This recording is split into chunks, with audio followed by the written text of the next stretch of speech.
श्रियकान्ताय कल्याणनिधये निधयेऽर्तिनाम् श्रीवेङ्कटनिवासाय श्रीनिवासाय मङ्गलम्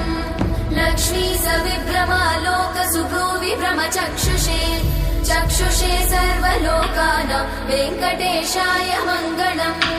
श्रीवेङ्कटाद्रिशृङ्गाग्रमङ्गलाभरणाङ्गये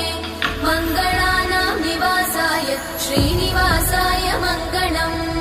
सर्वावयव सौन्दर्य सम्पदा सर्वचेतसां सदा सम्मोहनायास्तु वेङ्कटेशाय मङ्गलम्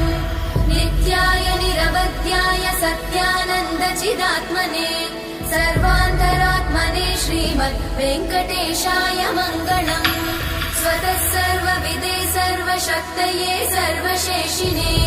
सुलभाय सुशीलाय वेङ्कटेशाय मङ्गलम्।